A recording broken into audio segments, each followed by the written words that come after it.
a familiar position because I've just filmed 3 or 4 snippets of videos in this same location at the same time period because I'm finishing things, I'm starting things, I'm getting things done. And today I want to talk about my 22 books I found out about in 2022 that I want to read in 2023 list. Since I started BookTube in 2020, I've discovered all these new books. I've found out about all these amazing books. I've gotten recommendations from people. I've seen books that I've wanted to do. And every year from 2020 to 2022, I made a list of books that I found out the previous year. So in 2020, I had 20 books that I found out about in 2020 that I wanted to read in 2021. In 2021, I had 21 books that I found out about in 2021 that I wanted to read in 2022. And I had 22 books that I found out about in 2022 that I wanted to read in 2023. So those were my year-long TBRs that I was working on. Have I completed any of those lists? Absolutely not. I have recently posted, not too long ago, a video where I read one book off of each list so I make progress in each list. And when I was doing that, I noticed that my 22 books that I found out about in 2022 list is very, very incomplete. I just did not read a lot of books off of that list at all. And since there are quite a few queer books on that list, and since it's June, I thought a fun project to do, a fun vlog to do, would be to read 3 queer books off of my 22 books I found out about in 2022 and wanted to read in 2023 list. One of the inspirations for this vlog was that when I was doing the last vlog on these lists, I borrowed the wrong book from the library. I was going back and forth between 2 novellas, and I had intended to download Cover Me With Apples by Catherine M. Valente, which I did eventually download, and you can see in that video. But instead, I downloaded Even Though I Know the End by C.J. Polk. So I was like, well, now I have to read Even Though I Know the End by C.J. Polk, and that was on my 2022 list. I have now read Even Though I Know the End by C.J. Polk. This is a very short novella. It is about a private eye in a alternate past 1940s Chicago. We meet her when she's on the scene of a case that she's working on, and we immediately find out that this case is going to be bigger and more all-encompassing than she could have ever imagined. So our main character runs into her estranged brother. She has to leave the scene early to get to a date with her beloved girlfriend. We also meet her shady patron and boss in the first 20 minutes of this book. And one thing that we learn about our main character right away is that she knows that she is going to die in just a few days.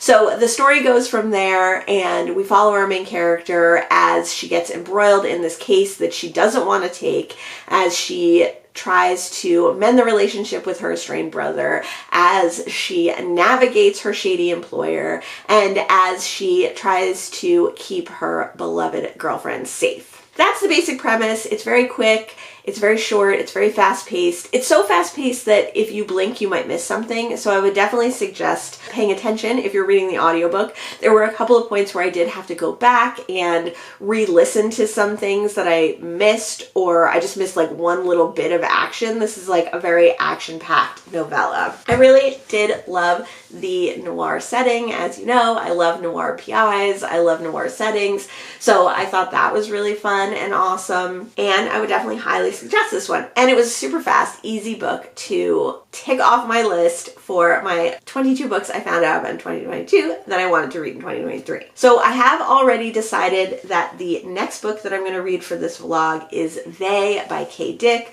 I can also get this from my library on audio. I think it's only a 2.5-hour audiobook, so I plan on finishing that all today, and then we will see what the third book off that list will be. Let me know if you make lists like this, if you make yearly TBRs. Let me know if you complete them in that year, or if you don't complete them, if you give up on them after that year. Let me know if you've read any C.L. Polk.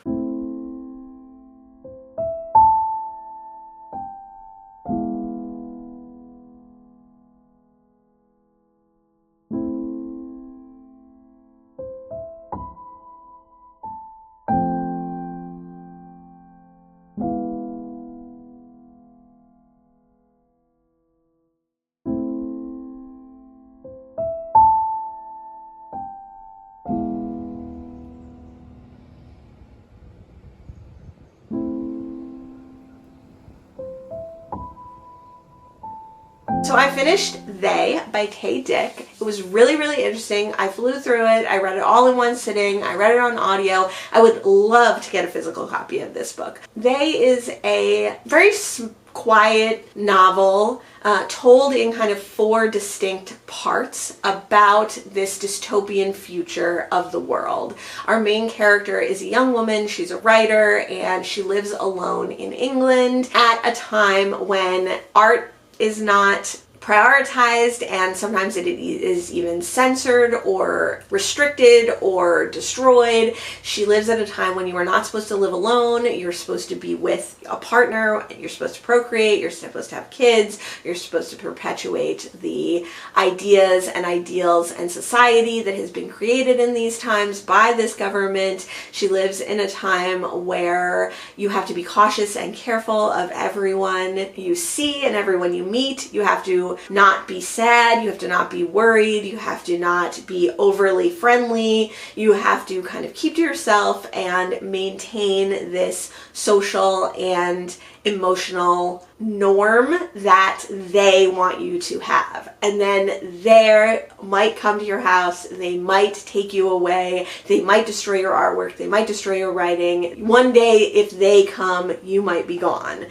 So we see our young main character living alone, trying to navigate. She has some things going for her because she is productive. She is a productive member of this new society, and she owns her own house, which is very rare. And it's one of the things that allows her to live alone because she lives in a town, because she has neighbors, because she's able to sustain her own house. They've kind of let her be for now, but there's this overarching dread that at any moment her freedom and her space and her work might be taken away from her. So we see her kind of trying to navigate that, trying to keep up her social skills. Sometimes she says to no one, like, how are you?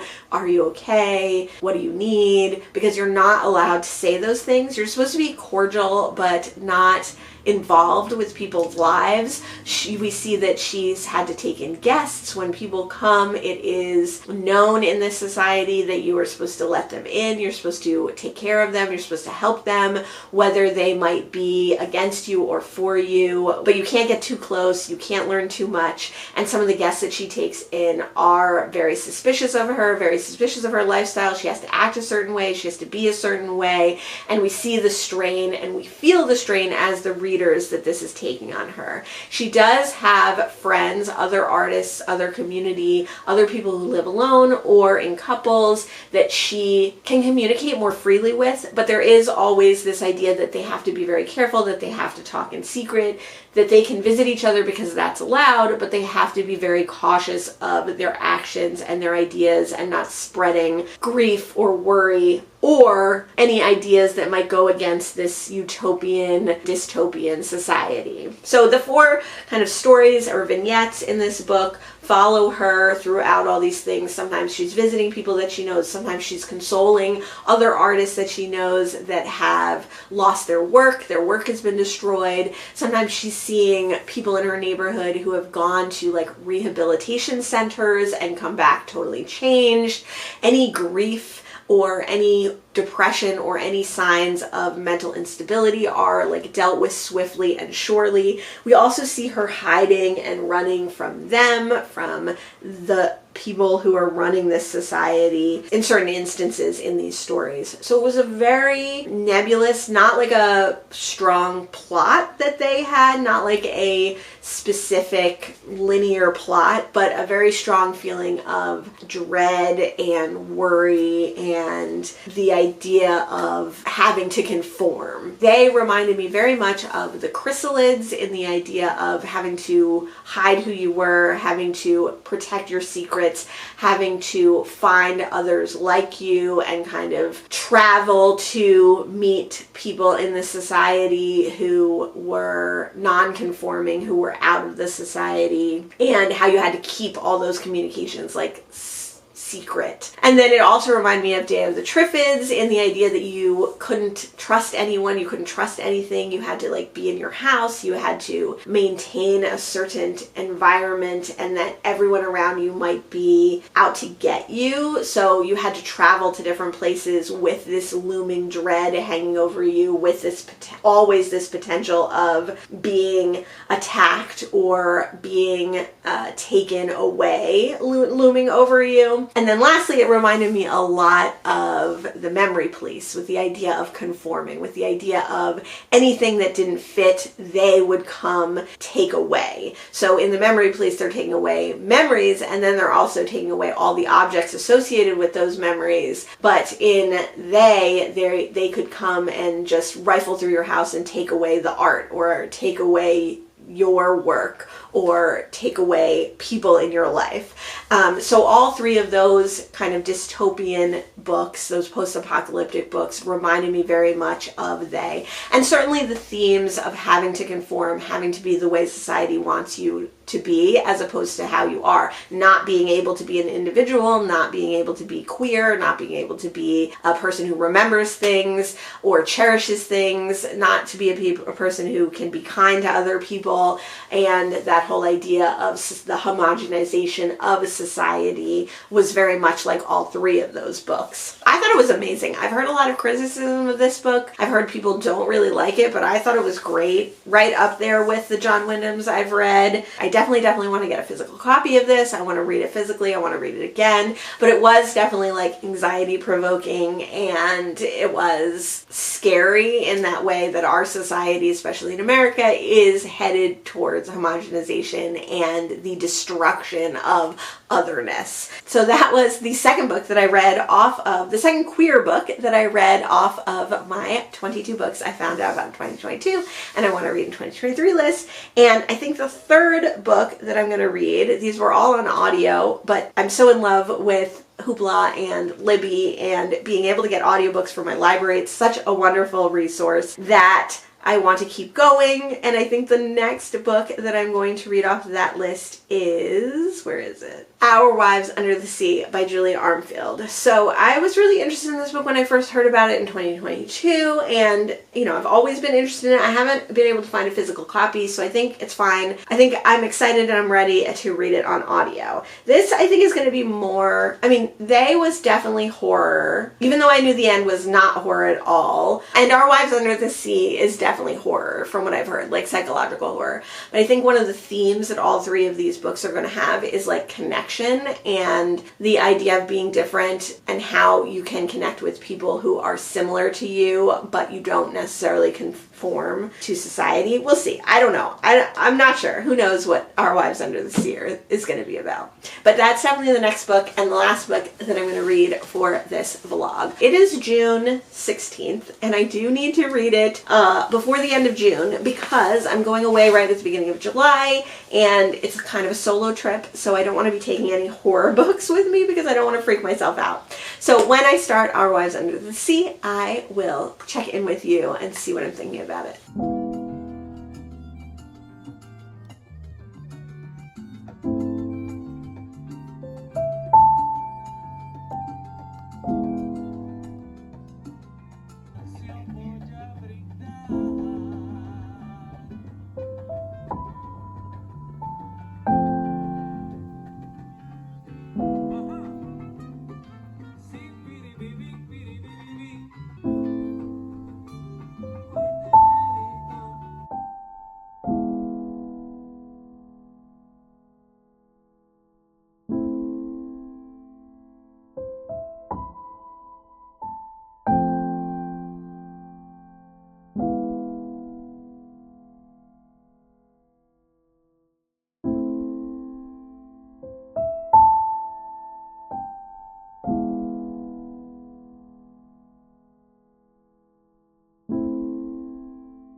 Okay, so I'm so disappointed because I thought I had filmed clips of me reading Our Wives Under the Sea, but apparently I did not. Maybe I did, and I lost them, but I think I just never filmed them. So I have now completed Our Wives Under the Sea, and that means that I have read 3 books off of my 22 books I found out about in 2022, and I wanted to read in 2023 list. So we are making progress on that list. Our Wives Under the Sea is definitely a booktube darling, definitely one that people have talked about ever since it came out. Julia Armfield, the author, recently came out with a new book, or is about to come out with a new book, which sounds really interesting. One of the things that really intrigued me about Our Wives Under the Sea is that it is short. It is novella. Her new novel is like a longer 350-page novel. And I said earlier that Our Wives Under the Sea was definitely horror, and it is horror. It's definitely psychological horror. It has like psychological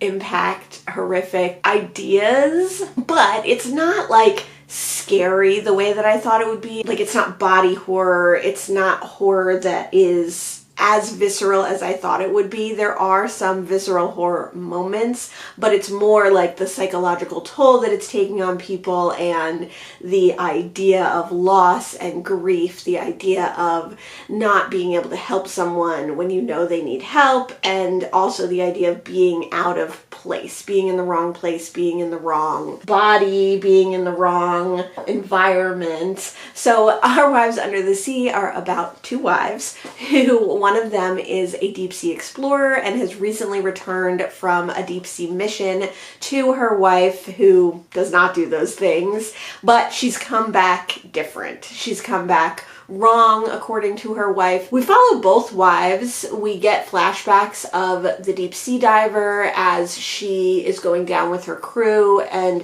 what happened to her on her last mission that she's recently returned from.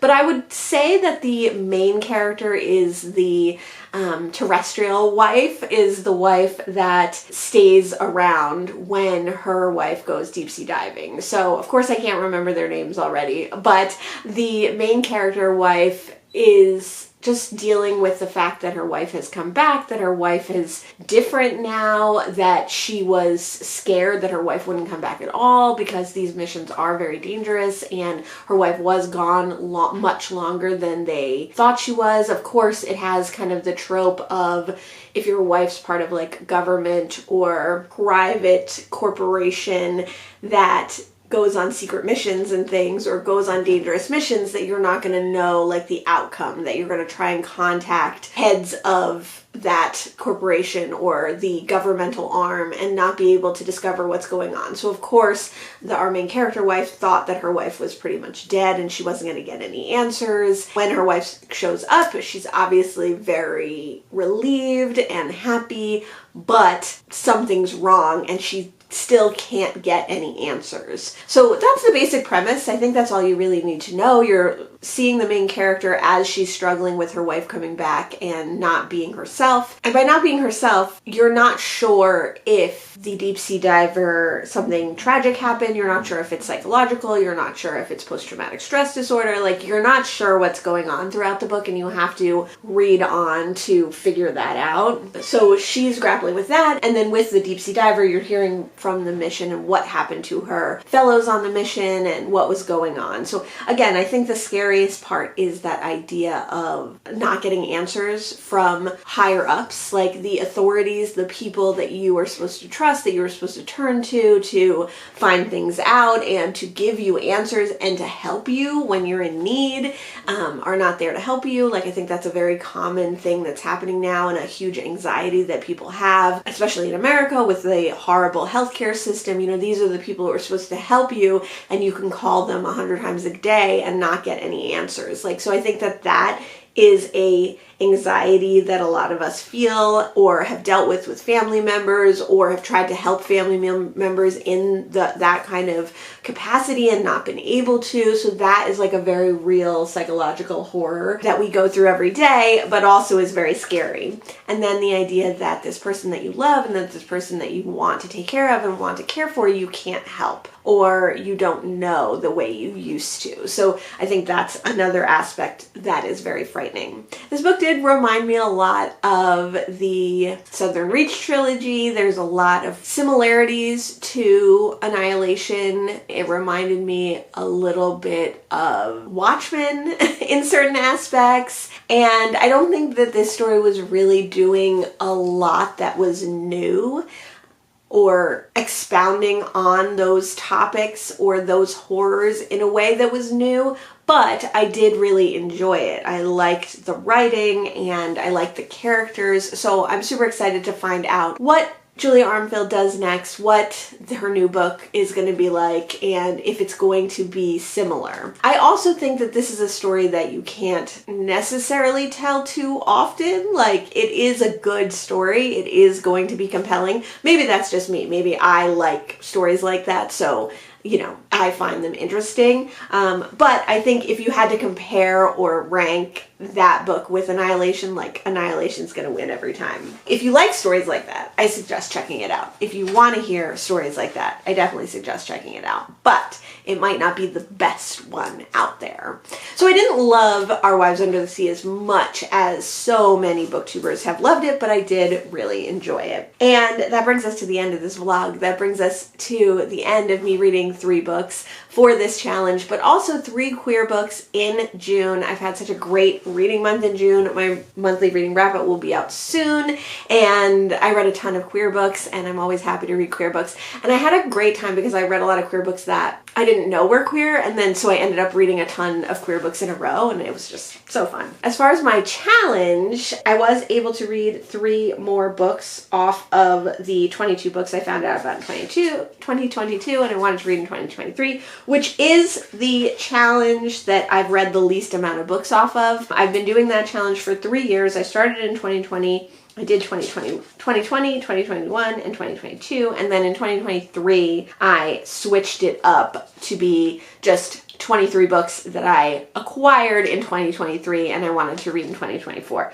I'm doing okay with that one too. I've read quite a few books off of that one. Out of the 22 books I found out about in 2022 and I wanted to read in 2023, I have read Authority and Acceptance, which were on that list. I've read The Daughter of Dr. Moreau. I've read Carmilla. I've read Below by Laurel Hightower. I've read A Lady for a Duke by Alexis Hall. And then adding to those, I've read the 3 books that I read for this vlog, which was Even Though I Know the End by C.J. Polk, They by Kay Dick, and Our Wives Under the Sea by Julia Armfield.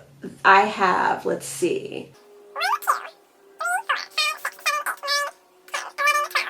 14 books still to read off of that list, but I own 4 of those, so I could be making progress on those and reading down my TBR if I wanted to, so there is the possibility of me doing another vlog like this where I read books off of this list. If I had to rank the 3 books that I read in this video, I would definitely say Our Wives Under the Sea is the lowest, and then Even Though I Know the End, and then They by Kay Dick. I've thought about They a lot since reading it. I really, really enjoyed it. I wish there was a lot more books from Kay Dick that I could read. I wish there was a lot more from that author, but since that was basically like a forgotten classic and a rediscovered classic, I read that it was rediscovered in a charity shop. Like, it had gone out of print, nobody remembered it, and then a copy turned up in a charity shop and people went bananas over it and republished it. So that's super exciting. Super glad to have read that. All of these books though I really did enjoy, and all of them I would really like to own physically.